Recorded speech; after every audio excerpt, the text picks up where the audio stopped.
Աքսել Բակունցի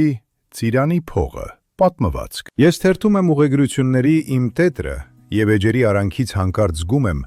Սուսամբարի այն չոր ու գորշ տերևների հոտը, որոնք հանգած մոխի պես լռել են թղթերի մեջ։ Այդ բույրն ինձ հետ է տանում դեպի բարձրադիր Ծյամբերդը, ուր իմ հոգնած ձիու ցոլակի հետ բարձրանում էի քարափներով ու առապարներով։ Հիշում եմ, թե ինչպես էր ցոլակը քրտնած մռութը կոխում սառցահամ ջրերի սպիտակ փրփուրի մեջ։ Իսկ ես զգում էի լեռնային ջինջ օդն ու ծաղիկների մեջ մոլորված մեղվի հանդարտ բզզոցը։ Ճանապարհին հանդիպեցի մի բարձրահասակ ջրվորի, Մուրոյին,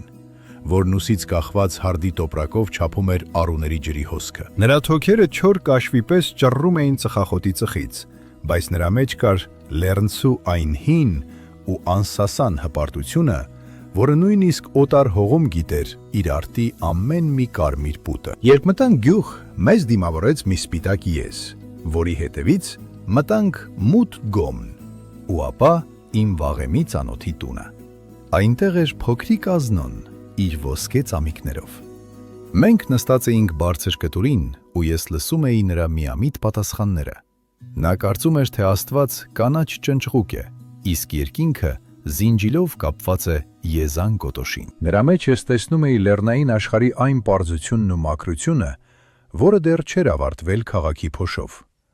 Իմ ծանոթը պատմում էր իրենց դժվար կյանքի, մոտկանա երկրից ու տալվորիկից բերած հուշերի մասին, թե ինչպես են կրակի ու սրի միջով անցել,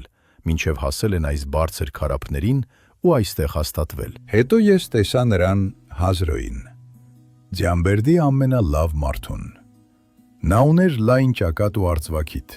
իսկ աչքերը փայլում էին երիտասարդական ավյունով։ Լուսնյակ գիշերով նա վերցրեց իր ծիրանի փողը, այն սրինգը, որը նվագել էր դեռ Սասունի քարանձավներում։ Երբ նա սկսեց նվագել, զարթնեց յար-խուշտան։ Տղամարդիկ երկու շարքով, ինչպես վիթխարի ապառաժներ, զարկվում էին իրար կրծքով ու ձեռքերով։ Կտուրի գերանները դողում էին այդ հզոր պարից, իսկ Հազրոյի նվագը լցնում էր ամբողջ ձորը, պատմելով և կորստի դիդարնության, և վերածնվելու անկոտրում կամքի մասին։ Երբ բոլորը գնացին, մենք մնացինք մենակ։ Հազրոն ցույց էր տալիս հեռվում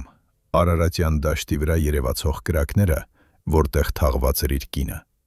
Նա պատմում էր, թե ինչպես է երբեմն իջնում այնտեղ, կրակ վառում գերեզմանին ու նվագում իր սրինգը։ Նրա երգի մեջ կար կարոտ դեպի Մարութա բարձր սարը, բայց նաև կար մի մեծ երազանք,